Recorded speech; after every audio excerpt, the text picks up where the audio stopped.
Okay, so the meeting is being recorded now. Good evening again, everyone. Welcome to our webinar, Striving Through the Chaos, Task Management for That Super Busy Person. My name is Charles Okunbo, and I am your moderator. I am the founder and director of School Africa, the NGO that is hosting this webinar. Before we get started, now is a good time to review some of the technical aspects of today's presentation. So this webinar is presented in listen-only mode, which means you will be able to hear the presenter, but they won't be able to hear you, so you won't be able to speak. However, that does not mean that you cannot participate. Please, if you have any questions, type in the Q&A panel bar, and we'll do our best to answer them at the end of the session.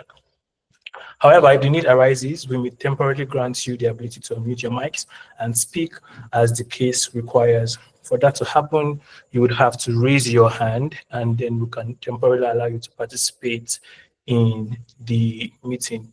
However, you will not be able to put on your video. You will only be able to put on your mics and ask your question.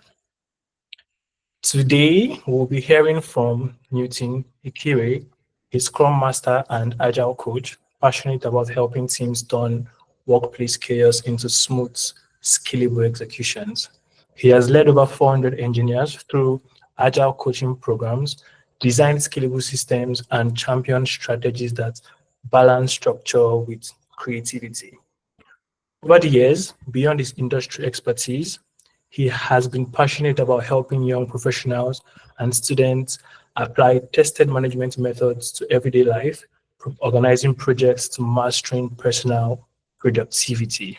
His experience makes him uniquely suited to share practical time management strategies, proven project management techniques, and mental frameworks for overcoming procrastination.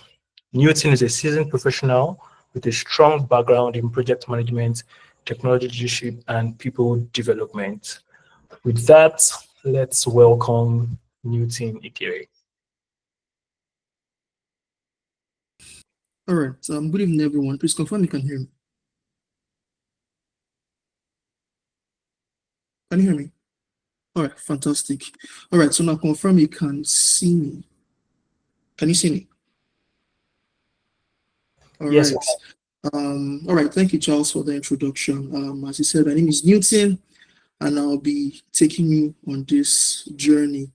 But first of all, I would love to start by giving a little bit of backstory, right, to how I became a Scrum Master. So I remember there was a pivotal period in my life where I needed something extra, right? Now, at the earlier stage of my career, I had only worked with head of companies or worked with CEOs or a line manager closely without any team member, as it were.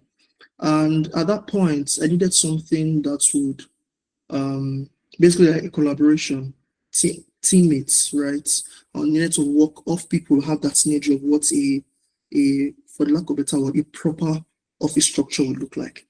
And I remember I was in a conversation with a friend of mine. Okay, I think it's a good time to share my screen. Let me just do that right away. 1 second. All right. Please confirm you can see my screen. Because I need to confirm because I'm out of Google Meet. So I may not be. All right. Thank you. All right. So as I was saying, so it was a pivotal period in my career where I needed that change. And I remember I was in a conversation with a friend of mine, and she mentioned that, okay, why don't you look for certifications in tech, for instance? And then she gave me a testimonial of a friend of hers who took Scrum, and she advised me, okay, give me after the whole story, which I'm not at liberty to share here. I decided to research for myself to know what exactly Scrum was about, because that was the first time I was hearing about Scrum. I know what Scrum is, yeah.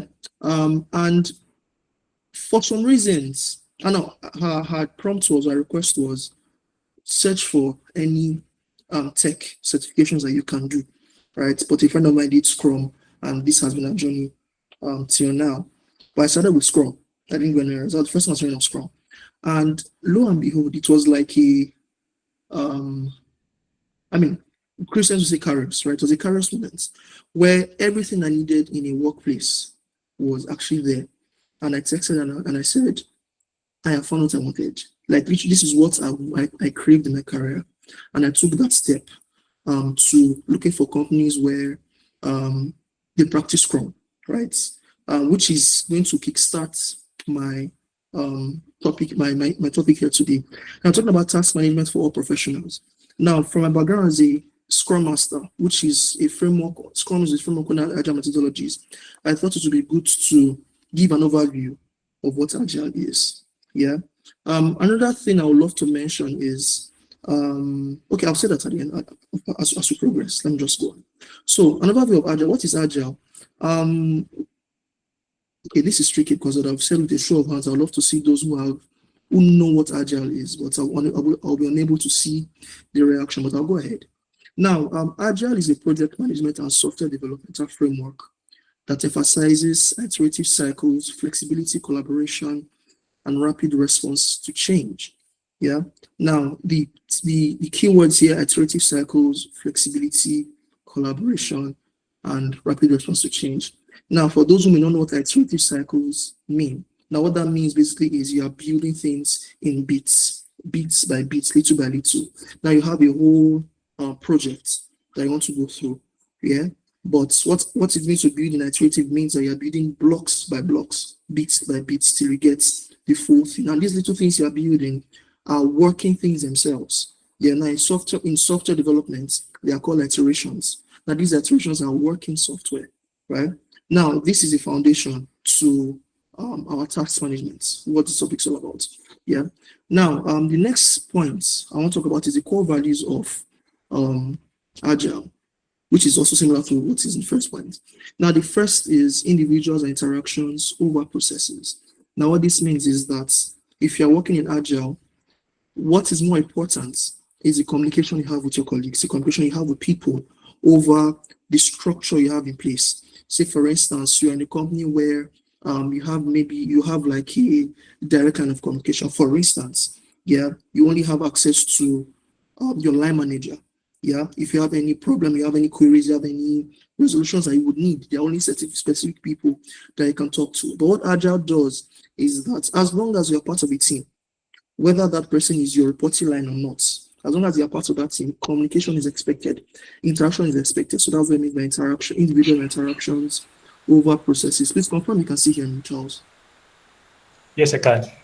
All right, fantastic. All right, so the next value is a working solution over documentation. Now, what this means is, now, a lot of times when we embark on tasks, we embark on projects, we want to, it's not a bad thing in itself, we want to have all our I's and T's crossed. We want to have all of the things iterated or estimated in a particular document. What Agile is all about, what Agile is, it's give me a solution that is working, then give me all of the plans that you have, right? As long as the solution, well, now this does not override the plans that you may have. Yeah, the working solution is the most important thing in itself. Now, at the end of the project, the solution is not working, or it is working, say, 80%. Yeah, Agile would prefer that the solution is working than having all of those documentation. Now, the next value is customer collaboration over contract negotiation. I'm going to link that with the last point, which is response to change over following a plan. Now, for customer collaboration over contract negotiation, we understand that before you get into a business, before you get into a project, there needs to be an agreement, yeah, between all of the stakeholders involved. Say you are the project manager or you are the product manager, yeah, you found your clients. Now, it is good to have certain negotiations. Okay, this is what I expect. This is an important thing with contracts is if you go by the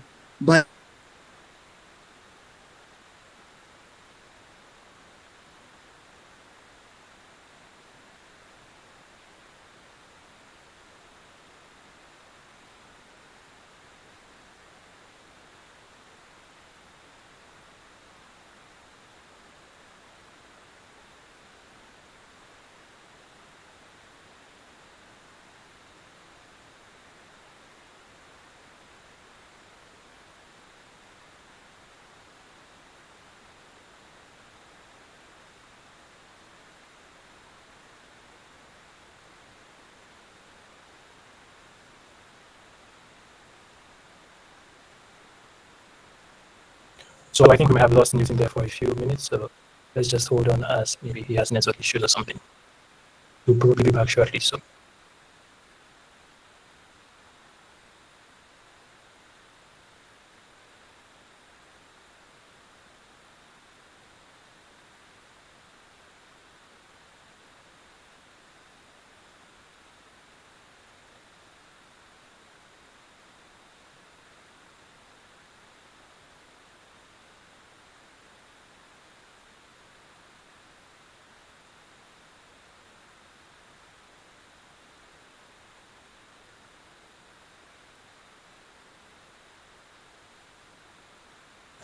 While we wait for Newton to come back, for those who may have just joined, this meeting is being recorded. Also, you have the chance to ask questions. If you're joining from your mobile phone, just go to the tools section and scroll till you see Q&A, then drop your questions there. After the presentation, he'll answer as many questions as he can. So again, go to the tools section, scroll to you see Q&A, and drop your questions there.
Sorry, apologies everyone. Please confirm you can hear me.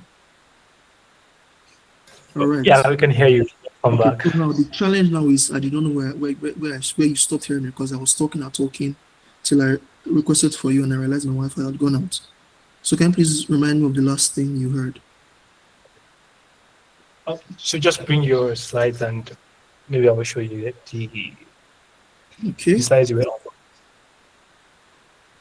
Can you see my screen? Yes. Okay. Yeah. So do you remember the last thing I said? 1 second, please. Let me try to recall. Okay. Let me just. Okay. Did you hear when I spoke about a response to change and customer collaboration when I was tying this together? Okay. So let me just start from there. Right. So the summary of what I was saying was this. I was saying that if at the end of the day, if any business, any individual focus on all of this, yeah, you realize that productivity would skyrocket. Yeah, your productivity, your management of your time or your task would skyrocket.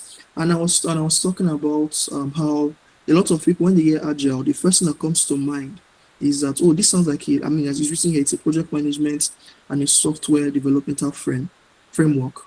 But the thing about agile is that it is a mindset, which is my next point. It is a mindset that is human-centric and promotes flexibility. So whether you are a student, let's say you're in secondary school, for instance, or you are fresh out of secondary school about to enter university, or you are in university, or you're in university, or a fresh graduate, wherever walk of life you are in, Agile is a mindset that fosters productivity in every area of your life, be it in your personal space, your social space, or your professional space. Agile is something that helps every individual. So with this, I hope I've built a strong a background on what Agile is, and then we'll move on to what we're here today, which is about managing our tasks and our time as individuals, as professionals. Now, to improve your productivity, you need 3 things: goal setting, time management, and task prioritization. And I'll start with the goal setting. Now, for you to be able to set your goals will need to be smart. Yeah, I know some of you might have heard of this before. Now, but I'll dwell on this for those who may be hearing this for the first time. Now, SMART is an acronym, SMART. Now the S stands for specific, M for measurable, A for actionable, R for realistic, and T for time bound. Now your goals must be specific, measurable, actionable, realistic, and time bound. Now wherever you find yourself, whatever you are doing, if the goal of that situation, that project, or product you're building doesn't fall under these 5 things, then you might need to go back and reiterate your plan or reevaluate your plan. Now, specific. Now, what it says that your goal must be clear and specific, so your goals are easier to achieve. Now, this helps you to know how and where to get started. Now, you've heard this saying that says that the journey of 1,000 miles begins from a step, right? Now, that first step is very, very specific. How do I start this journey? What am I building? What am I trying to achieve? It has to be specific. And in terms of specificity, it must be easily understood. So for instance, if say, okay, I plan to build a software, or let's say I plan to, let's say reorganize my CV, for instance. Yeah, I want to build my CV, or I want to write a proposal to someone else. Now, a proposal to a company, I have a solution in mind that will be of benefits to them. Now, the moment I start my proposal, it should be done in such a way that anyone that carries a proposal knows what exactly I'm talking about. They understand it. If Charles picks up the proposal, let's say I don't know if there's a John on the call. If John picks it up, both of them must have the same understanding, right? So basically, it has to be specific. Your goals have to be specific, whether they are small goals, short-term goals, long-term goals, or even midterm. Yeah, they have to be specific. Now, the next one is measurable. How do you measure them? Now, basically, your goals, they must be tracked. If it's not tracked, then you may just be making use of, or just, what's the word now? Not making effective use of the time. You must be able to track all of your goals. Now, this makes you know if you're progressing or not. There are different tools, different things you can use depending on whatever you do. For instance, you have Jira, for instance, you have your Kanban, you have your Trello, you have your Asana. Yeah, you must be able to track your progress. That makes you know, okay, I started at this, what have I achieved between this period and this period? If this wasn't my plan, how do I get back to reevaluate? How do I get back to ensure that it is working? Now, let me use the example I gave earlier about myself. Now, I remember when I said that I got to a pivotal part in my life or my career where I needed something. Now, that was a specific need, right? I knew what I wanted at the time. I also gave myself a duration. Okay, between this and this, I must have done A, B, C to achieve BYC, or BDE. Yeah. Now, an example I'll give was, now for me to be able to get into a company that practice Scrum or Agile methodologies, I needed to have an understanding of what it was. Now, what did I do? What I did was that I took a course, right? It was a free course. I took a free course online, and I gave myself a duration to at least be able to understand what Scrum is all about. And I gave myself a period of time. Right now, that is a measurable goal that was tracked. Now I track my progress, and if you're taking any course before, you realize that there is a bar that tells you 10%, 2%, 30%. Now that is to put you, to make you track your progress, as well as, okay, how long would it take me to actually get to the end of this goal? So your goals must be measurable, and they must be actionable. So I'm going to talk about actionable and realistic at the same time. Now, are you able to take action to achieve the goal?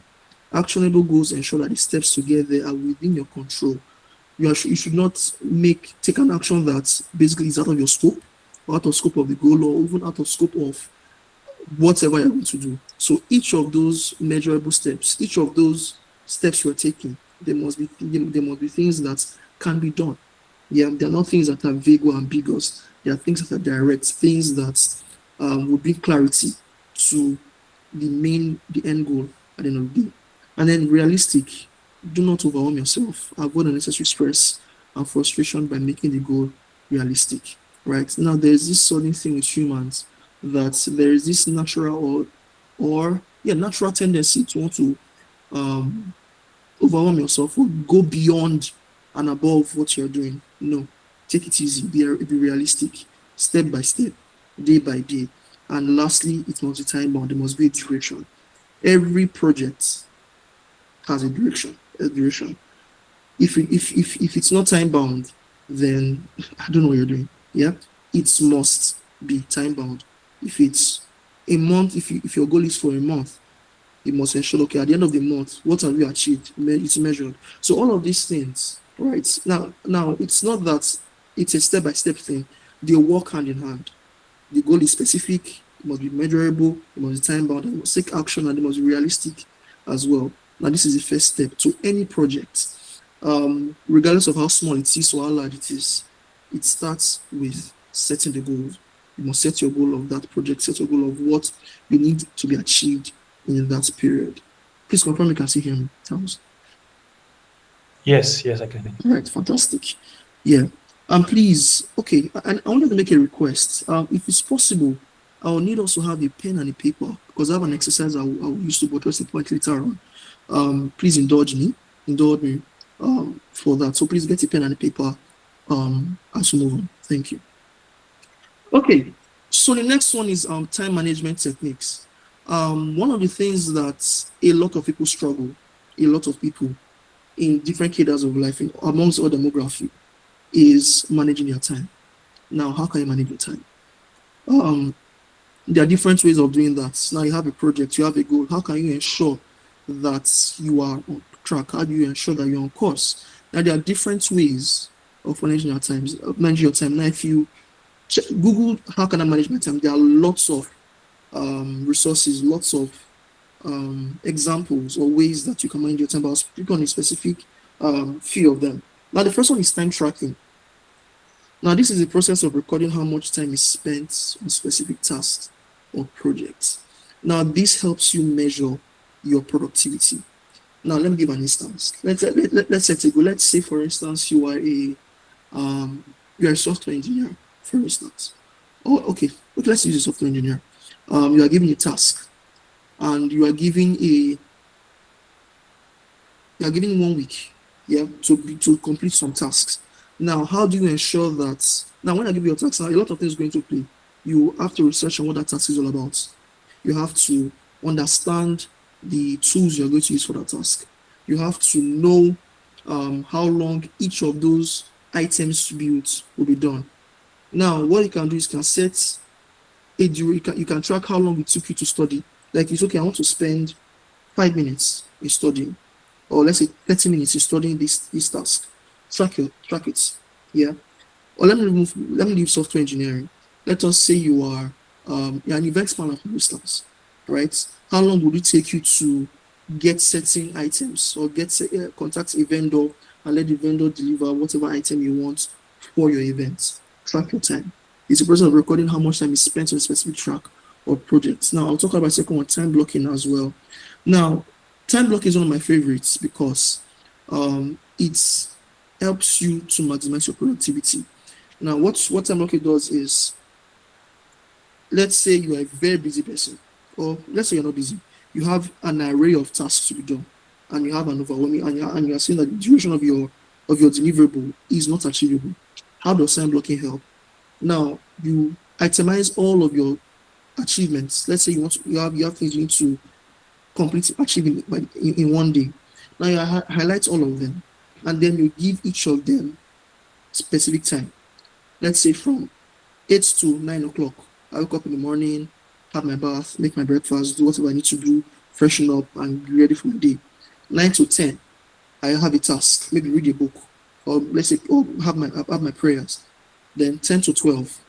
So you're time blocking each of your work. Now, the thing with time blocking is whatever time you give to a particular task, when that task ends, you have to drop it so it doesn't spill over to the next task. What that does is that in a long period of time, if you do this every time, you realize that you are learning, or you are acquiring knowledge, or building in bits, in iterations, little by little, that makes the whole. I wish I could get feedback on if everybody understood what I'm saying. But anyways, please, if you have your questions, please highlight your questions, and we'll get them at the end of the study, as Charles says, for those who just joined recently. So time blocking, like I said, gives you are separating your task, and you are ensuring that at certain times you do them. Now, an example of a time blocking tool. Now, if you ever open your diary, for instance, or your calendar on your phone, your calendar app on your phone, you realize that at every hour there is a space. So between 12 and 1, there is a space there. Yeah, 1 and 2, and the rest of it till the end of the day is achieved. What you can do, that's a very, very good tool for your time blocking. You can go there, set them as alarms. Yeah, okay, from this time to this time, I want to be doing this. By the time it ends, alerts me, and then I move on to the next one. That's a very, very good tool for time blocking. A lot of times, people tend to go to or want to have the most what is the word now? The most catchy apps, right? Which app is techy enough that can ensure that my productivity, my time management is spot on? No, we have all these little apps and devices on our mobile device, on our phones, that we don't really appreciate how they can be helpful to us. So that is time blocking for that. So move on to the next one, Pomodoro technique. This is also under time management technique. Now, how this works is that you use a timer. Now, Pomodoro technique is what it does is that for every task you have, focus on it for 25 minutes. Yeah. Now, after every 25 minutes, you have a 5 minutes rest. Then at the end of that 5 minutes rest, you pick it up again. Pick another 25 minutes and continue. So basically, you are dividing your day into 25 minutes of activity and 5 minutes of rest. Now, when you have done 4 hours of that task, Pomodoro technique says that you can have 30 minutes to an hour of rest in between. That's after if you've done 4 hours of work, 4 hours of Pomodoro. Now, 4 hours means that 4 hours of Pomodoro means that you have done 25 minutes how many times? 8 times, right? And that was 2 hours in itself. Yeah, and you've rested 5 minutes as well. I hope my mathematics is correct. Yeah. So after a 2-hour stretch of Pomodoro, you have a 30 to 1 hour rest where you can rest and then go back again. Pomodoro technique. Now, all of these are time management. And then the most important of all is a work-life balance, where you can say rest.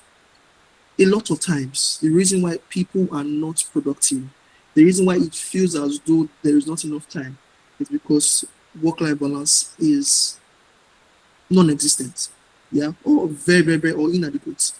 Now, especially in the clients you work in, if you work in Nigeria, you live in Nigeria, it depends on your organization, because it may feel like work-life balance is a myth or doesn't exist.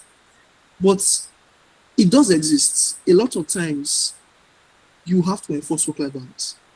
A lot of times, if you work in this part of the world. Now, if you are fortunate or you are fortunate enough to work in organizations that value your time, when it's okay, you work from 9 to 5, when it's 5 o'clock, leave your laptop in the office and head home for the day. Fantastic. But if you don't work in such organizations, you may have to enforce it yourself. Now, when I say you have to enforce it, I'm not saying you have to go on a strike and say, oh, it's 5 o'clock, my work ends here. No. Sometimes there are tasks that will come your way that would actually demand you to stay behind. Now, there are questions and conversations that can allow you to have a work life. For instance, if a task comes to your table by 4:55, you can ask, how urgent is this task? If I do this task tomorrow, would that be fine? If the answer is a yes, then you can let them know that, okay, or let your boss know that, okay, please, I would love to have this tomorrow. But if it's an urgent matter, you may, right? I mean, I would advise that just wait and get out of the way, right? So work-life balance is very, very important. It is achievable and it can be done, and it has to be enforced by you, right? Now, an example I had, for my personal example was one of the jobs I had. Now I realized that I actually did not know until I left that company, because I love the job, right? I loved how I was doing, but it was taking a toll on my health. And I only noticed when I left because I was sliding through my photos and I realized how tired. So it was like a time lapse. So I looked. So the last picture I took in the office, and then the first picture I took in my new place of work, it felt like two different people. That's when I realized that I had not enforced work-life balance. I was working stressing myself, working over and over. Yes, I enjoyed it, but it was taking a toll on my health. Now, yes, so I hope you understand work-life balance is very important. You have to prioritize it in your life. You have to prioritize work-life balance. Yeah. Okay. Now, task prioritization, which is more of the highlights of this conversation. Now, prioritizing of your tasks means that you are reordering your task according to importance and urgency. Now, it is good to have time blocks. It is good to set your goals. But what happens when you have a lot of tasks on the table? What happens when you have to do a lot of things at the same time? Or you have a lot of things to do in a limited time? How do you prioritize your work? How do you ensure that you are still productive? How do you ensure that you still deliver on whatever you have to work on or build or project? Ordering your tasks by importance and urgency. Now, you must always have a priority list. Now, your priority list consists of the name of the task, the time duration of the task, the deadline of the task. Now, the difference between time duration and deadline is the time it will take for you to do that task. So I'll come again. You have to have the name of the task, the time it will take for you to complete the task, the deadline of that task, right? Now, these three would inform your prioritization of the task. Now, this doesn't only involve the big things. It doesn't mean that it has to only be in an official setting. Even in your personal space, like I said earlier, on your social life, prioritize all of the tasks and then arrange them by importance and urgency. This makes work more effective and efficient. Now I'm going to talk about it also gives room for informed decisions. I'm going to talk about the different task prioritization tools that exist. Now, this is one of the techniques. Must code. M for must have, S for should have, C for could have, and W for won't have. Now, this helps you to prioritize. Now, in a list of on your priority list, on your priority list, you have lots of tasks to be done, right? It's not just for one task. All of the things need to be done. You itemize all of them. Now, what are the things that must be done? Which are the essentials that you need? Now, essentials most likely be the things that have the strictest deadlines and the importance as well. You have to do them first, right? And then you move to the things that are important but not essential. And then you move to the ones that are desirable but they're not essential. And then these things that should not be done, you can keep them out. For instance, social media, right? Social media, it's a big won't have or won't be done because you can, except you work as a social media professional, a content creator or a social media manager, then of course it is an essential. But if your work doesn't involve a lot of social media, you can categorize that as a won't have. So this is one of the models. There are lots of models. You have the RICE model. The RICE model, what RICE stands for is the reach, the impact, the confidence, and the efforts. Now, the risk of all of these things. So if you do this, if you are going to go on this task, what are the risks that might be encountered, and how do you mitigate these risks? I'm talking about another model now. Now, what is the impact of this task? Impact on yourself, impact on others, or an impact on the project entirely, right? And how confident are you that this project or this task would be done? And and how much effort would you put into it? Now that's another technique. It's not on this slide, that's why I'm just running through it. It's the RICE model. Your reach, the impact, your confidence, risk or reach. Risk, impact, your confidence, and efforts, right? Now the next one is the Eisenhower matrix. Now, this is actually my favorite of all because it actually puts everything into better context. Now, if you are given a task, the vertical side, which is the importance axis, and then the horizontal side is the urgency axis. This is how you can prioritize your work, right? Now you can see the first quadrant. Now these are tasks or activities that are urgent and important. What action do you take? You do it right away. It is urgent and important. Yeah. Now urgency is time bound, right? Importance is impact. If it's urgent and important, then you have to do it. The second quadrant says if it is important but not urgent, you can decide or schedule it for that time. The third quadrant says that if it is urgent but not important, ask someone else to do it for you, right? And then last quadrant, if it's not urgent and not important, delete it. It is not needed at that moment, right? I'll go again. If it's urgent and important, do it. If it's urgent, if it's important and not urgent, you schedule it. If it's urgent and not important, you delegate. If it's not urgent, not important, you delete. Now, a lot of times, right, the urgency and the importance, you'll be informed by your organization, your line manager, what have you, but ensure with every task, you know the urgency and the importance of that task. If it's a personal task, of course, you have, you can decide which is urgent, what is important. Now, you see these metrics, it works wonders. Yeah, it works. Whether you're a professional, you're an artisan, whatever industry you work in, hospitality, tech, education, wherever you find yourself, this will help you in prioritizing your task. Now, if you have a hang of this, you have a hang of your time management. And again, this is a skill that can be built. It doesn't happen overnight, right? You would start it, you would make mistakes, you make errors. That is okay, right? Just like every skills, the more you repeat the skills, the more you keep on, the more you keep at it, the more you are building that muscle and you gain proficiency at it. Yeah. So I'm moving on to the next slide. Great. Now I would have loved to have responses here. So I'll move to the Google Meets briefly. So please let me see a raise of hands if you can multitask. Please give a thumbs up if you are good at multitasking. Great. Great. Thank you very much.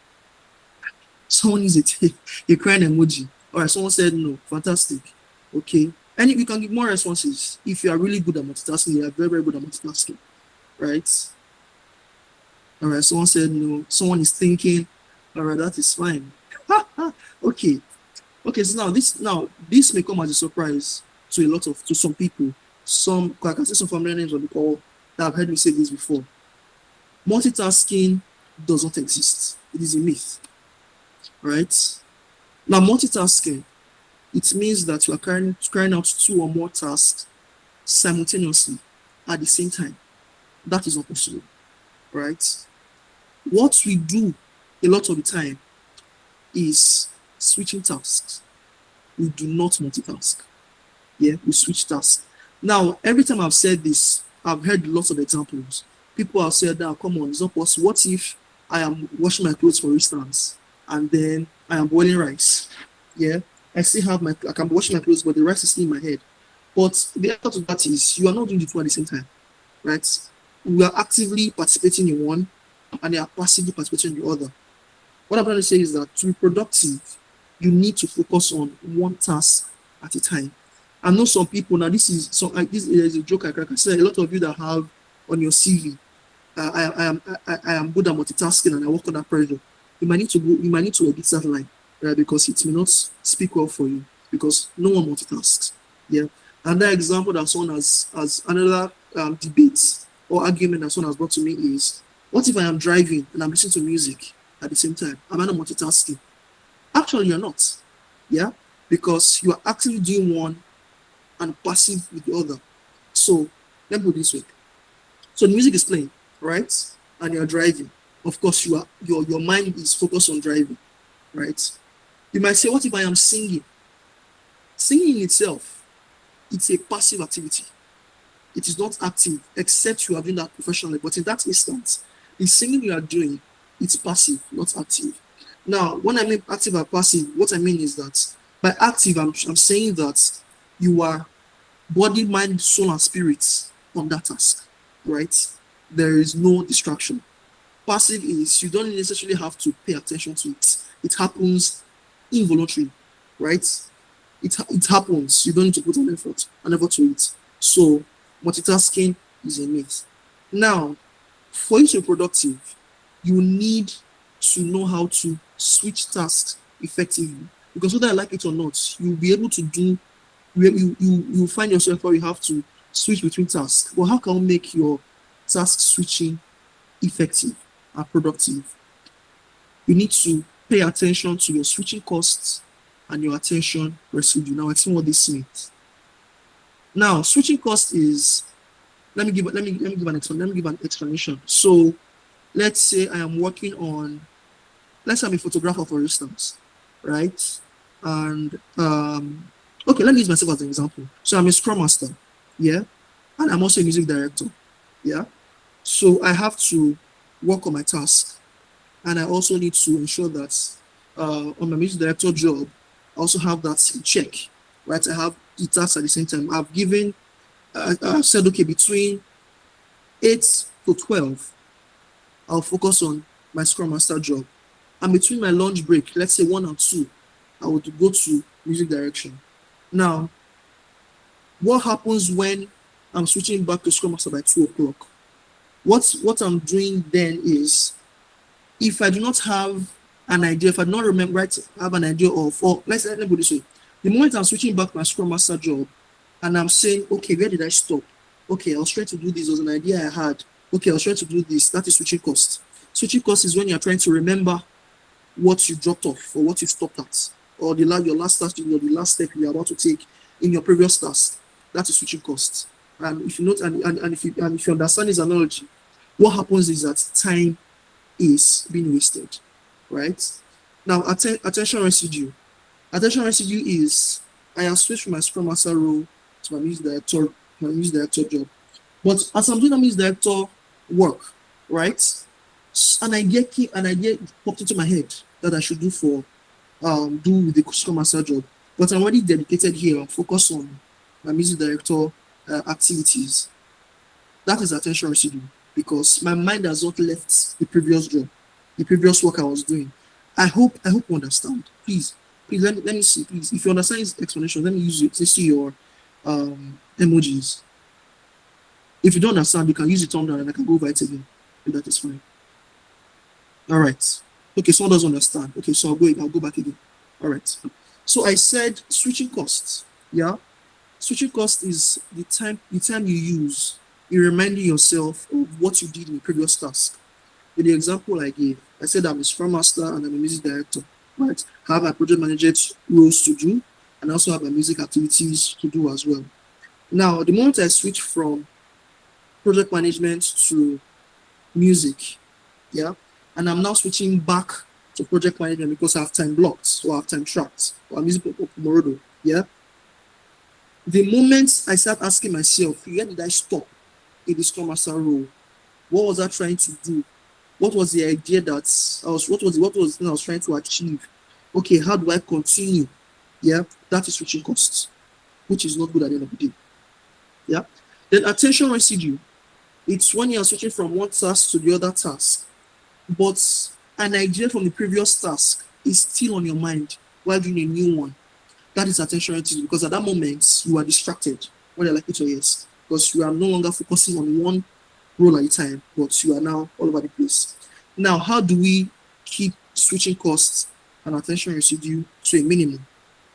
We do this by, number one, having a handover note. Actually, not about you have a handover notes. Now, when we hear handover, just like handover notes is, you know that if you are leaving your company or you are leaving a company to another company, you are demanded to turn in a handover note. Now, that note consists of all of your duties, your recent tasks, where you stopped, the plans you're planning to do before you left the job, so that the next person coming in can see your handover notes and pick up from where you stopped. That is the same thing.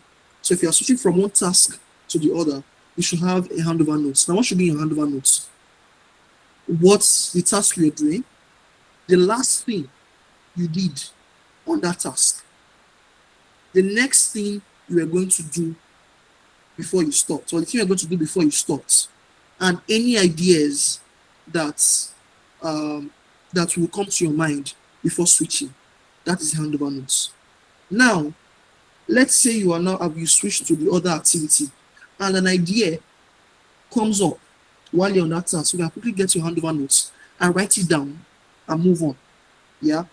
Notice there is still attention residue and there's still switching costs, but we are keeping it at a minimum because by the time we go back to the initial task, we totally know, okay, this is what I was trying to do, and then I can pick up seamlessly.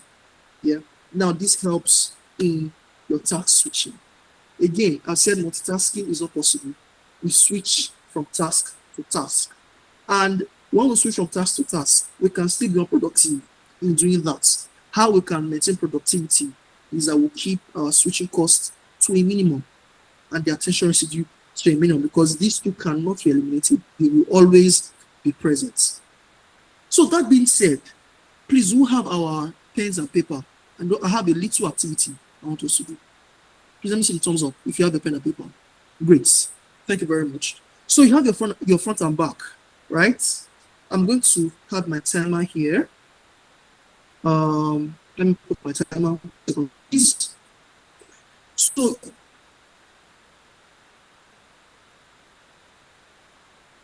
draw 3 lines. So draw 2 lines, yeah, on the front and back, right? 2 lines front, 2 lines at the back. Then when you're done with that, write on the top A, B, C on the front and the back, right? If you've done that, please let me see your reaction emojis if you've done this. I'll go again.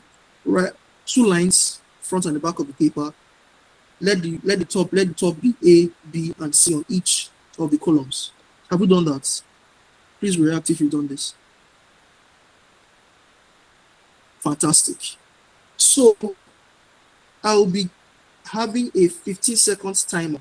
Now this is a task. On the A column, you are to write the letters. Please do not start yet. I'm just giving the instruction, right? Now this is a test to your what is it called now? Switching task, right? Switching cost and attention residue, and also multitasking as well, all in one. Now for the A column, what should be there is letters A to J. Do not write it now, please. Right? On the B column, it should be number 1 to 10 in numbers. On the C column, spell 1 to 10. Right? I'll take it again. Please do not start now. A should have the alphabets A to J. B should have numbers 1 to 10. And C should have spellings of 1 to 10. So I'm going to set a 15 seconds timer. And when I say start, for the first one, I need you to go horizontally. So you're going to start A1 ONE, B2 TWO2, right? For 15 seconds. Let me put my timer. So if I say start, please go ahead. And when I say stop, please stop. Are we good? Do you understand? Let me see the thumbs up if you understand. I don't know. Can you come again with that, please?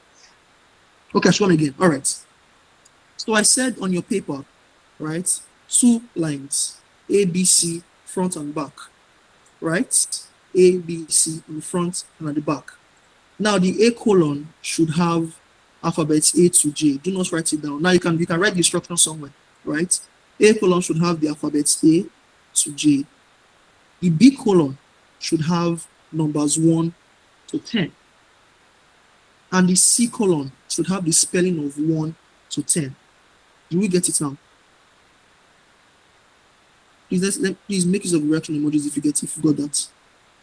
Fantastic, fantastic, fantastic. All right. So now the first task we are doing, we are going horizontally now for 15 seconds. Let us see how far you can go for 15 seconds. So you're going A, number 1, ONE, B, number 2, TWO, right? Do you want to get that? Do you get that? Fantastic. So when I say your timer starts the exercise. So your time starts now. As fast as you can. When you hear the blast, please stop.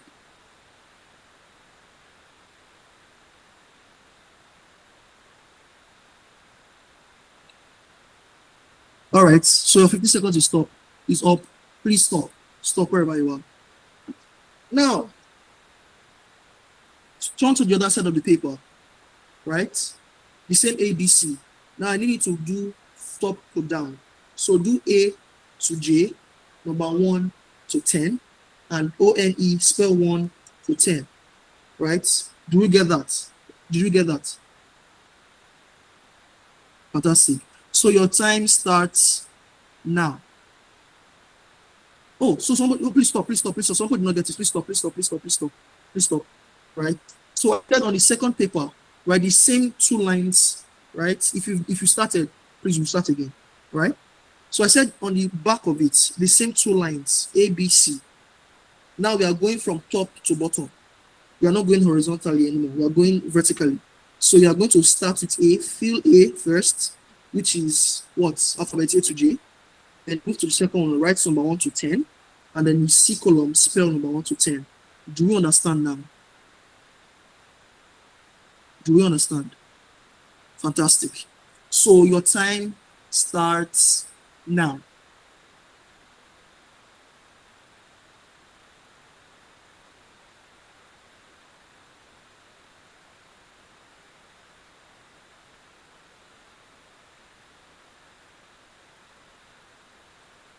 Okay, so time up. Please stop. Please stop.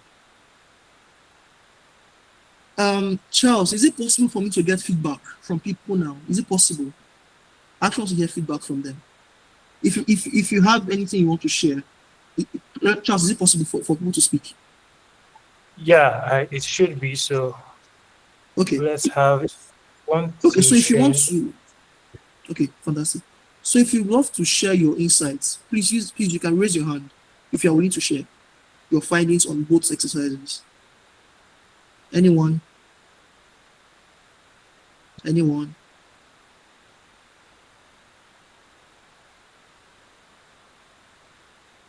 Okay, no one is bold enough. I do not want to call names. I do not want to call names. Okay, no one. Okay, anyways, I'll just, because of time, I'll just put you, right? So if you notice, you realize that you are, okay, let me just ask rather. If you accomplished more in the second task, please raise your hand. Don't use an emoji, please raise your hand. If you accomplished more in your second task, please use the raise of hand icon. Let's see. Okay. All right. So if you accomplished more in the first one, please raise your hand. Okay, you can drop your hands up. You can drop your hands. If you accomplished more in the first one, please raise your hand. So you see now what this exercise has done is it has shown us that it is more productive to focus on one task at a time. Okay, no one does it. It is more productive to focus on one task at a time. Yeah, you realize that when you're moving A to 1 to ONE, so in your mind you're trying to remind yourself. There was always that pause. So okay, what am I doing now? That pause you had, that is a mixture of switching cost and attention residue, right? It will always impact your time. It is advisable to focus on one task at a time, finish one task, and into the next task. However, when the situation demands that you have multiple tasks to do and you have to deliver at a period of time, it will not be productive to do one by one, because especially if you're in an organization where you need to give updates on each of these tasks, what you have to do then is that you would start with one, have a handover note, move to the next one, so that you can have at least something to give us a progress report for that task. I hope you understand. Please, if you understand, let me see your reaction on emojis, please. I hope you get this. Fantastic. All right, so we can move on. I think we're almost done actually, right? Yeah. So this is Cyrus. He's an old-time philosopher. He said to do two things at once is to do neither, which means that it is impossible to multitask. So, and I'm happy that we all agree now on this call that multitasking is a myth. So moving on. In conclusion, what's all I've said is work smart, not hard, right? Prioritize your tasks by using either of the techniques. Using the Moscow technique, using the rice technique. There's an ABCDE method. There's a Heisenhower matrix, which I would recommend to anybody, right? And then manage your time effectively, and then be agile, be open and responsive to change. So with this, I think I can take questions now, right? So thank you very much for the time, for listening. So if you have questions, please go ahead. Thank you. Thank you very much, Newton. This was very, very wonderful. I learned a lot. So if you have questions, I'm not seeing any questions on the Q&A. So if you have questions and you're not able to ask on the tool, just raise your hand. I'll allow you to speak, and Newton will take the answers.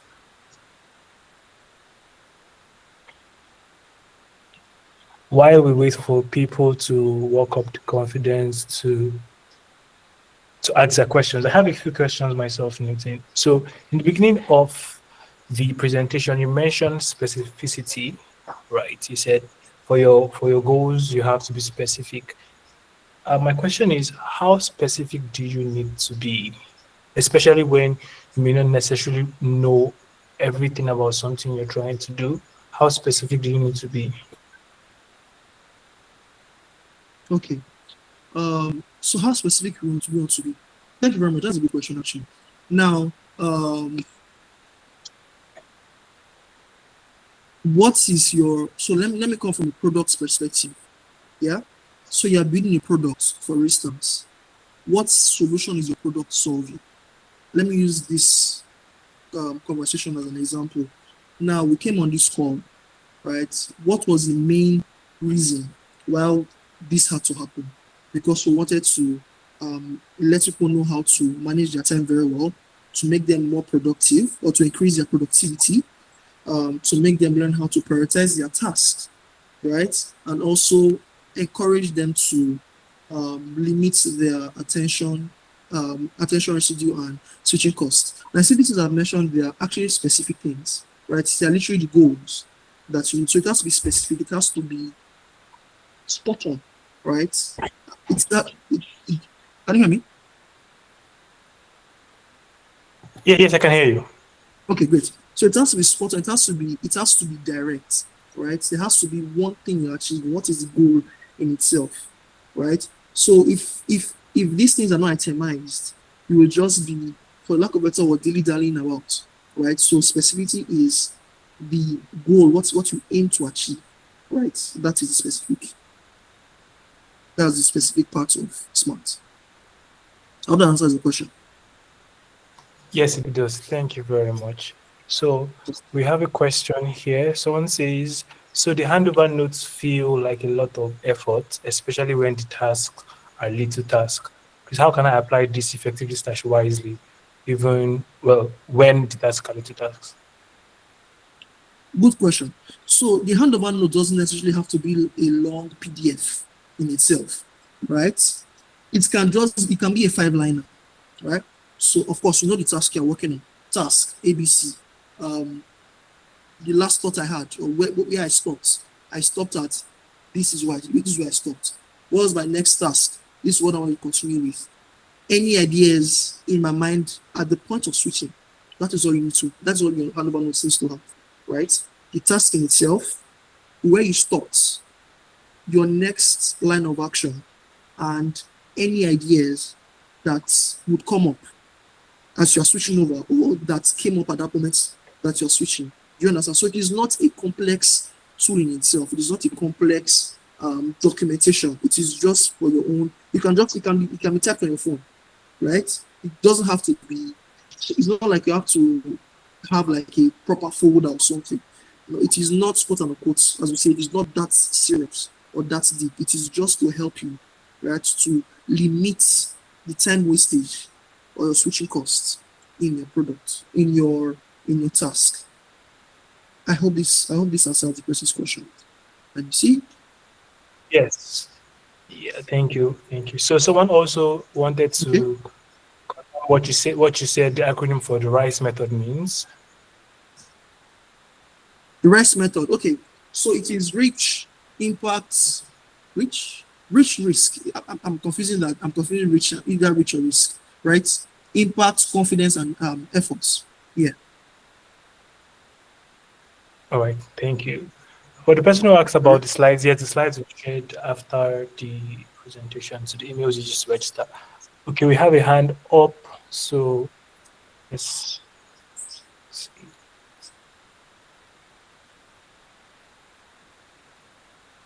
So Esther, you can just unmute your mic and ask a question. All right. Thank you very much. Thank you, Mr. Newton, for this session. It was really insightful. So I wanted to ask, Okay. sometimes we set like goals and we apply all of these methods and different strategies. Well, my major question is, how do you override your feelings to actually perform these tasks? Because there are days where you're like, oh my God, you're so pumped, you're going to do this, you're going to do that. And then the day just goes by, especially if you're like a freelancer. How do you like attach discipline to, how do you override your feelings basically to make sure that you get work done? Fantastic question. How do you override your feelings? Interesting. Okay. Now, I understand and acknowledge that, of course, a lot of times, especially when you are for freelancers or for remote workers, it is very, very difficult, right? You need that extra motivation.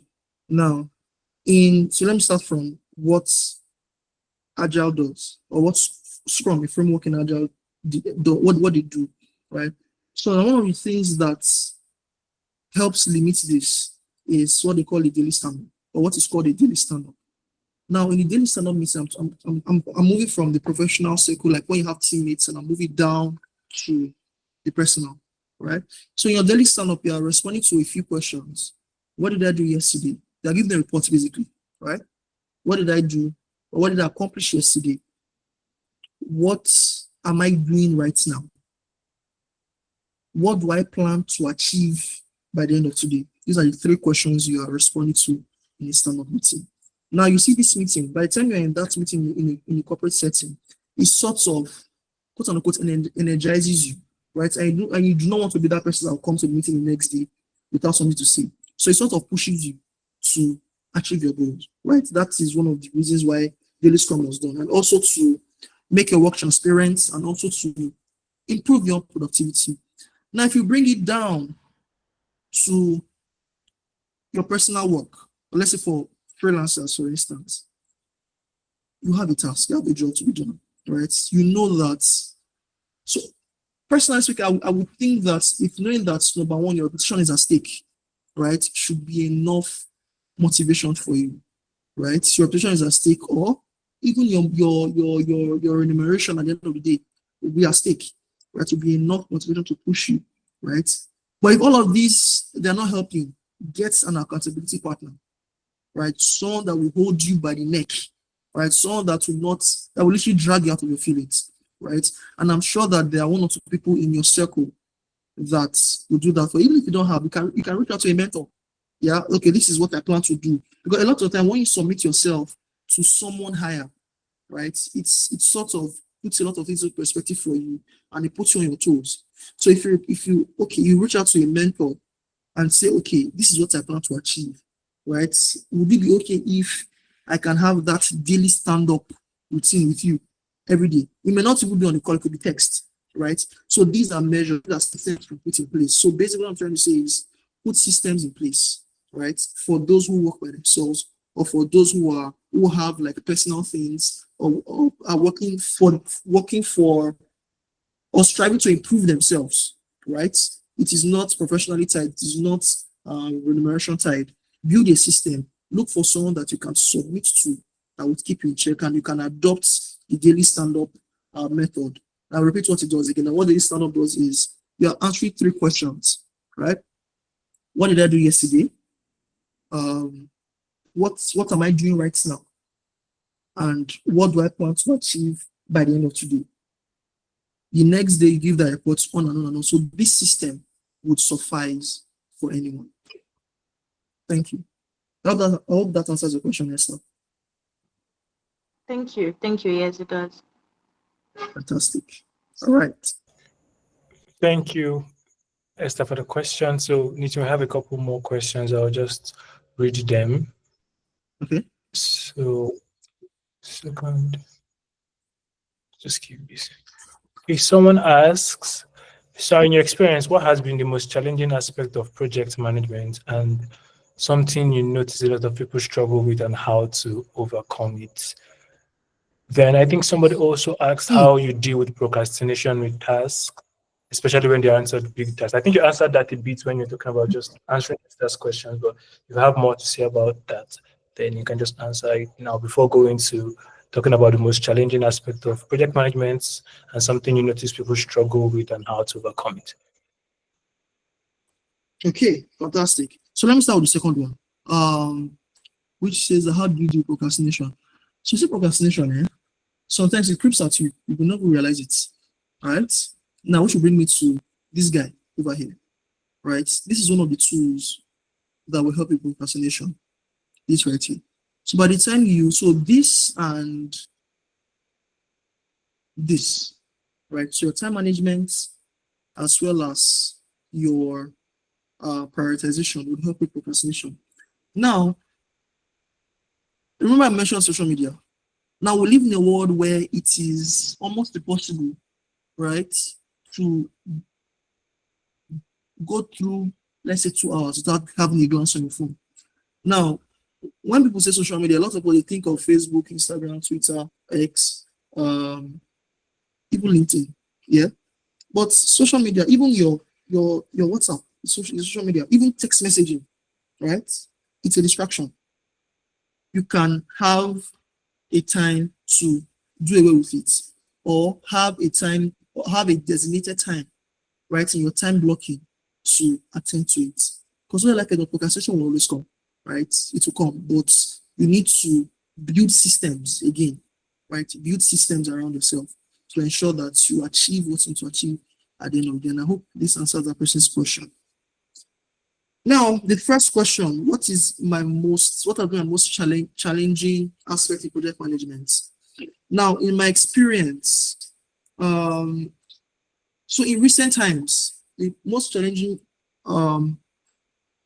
for me is being part of a team, right? And you realize that, of course, if you ever worked in a team, you know that number one, not every member of that team have the same commitment levels. Yeah.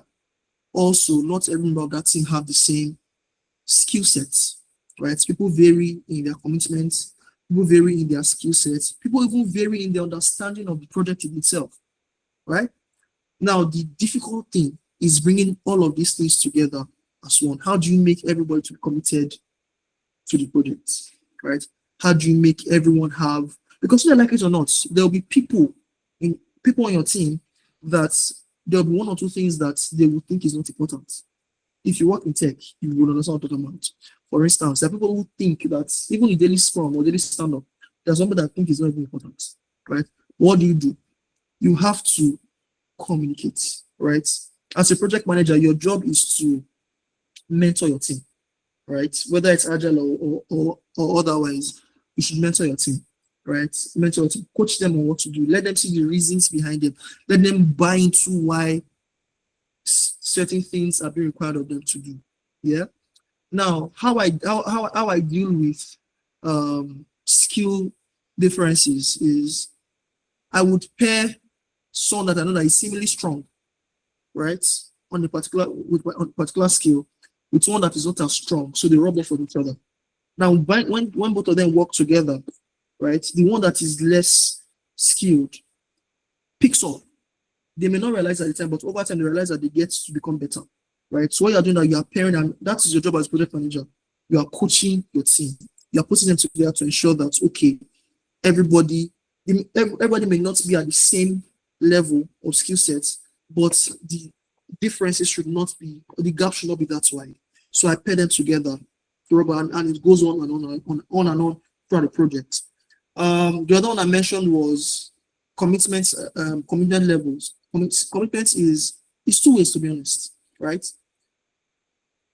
There are those that you will communicate with them, they would buy into the idea and they will be committed.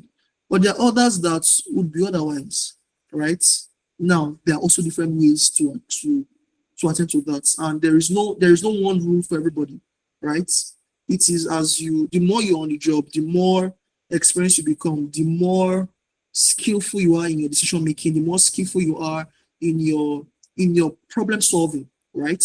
So this has actually been my toughest challenge, right? Having people on different wavelengths, on different cadres of different requirements, basically.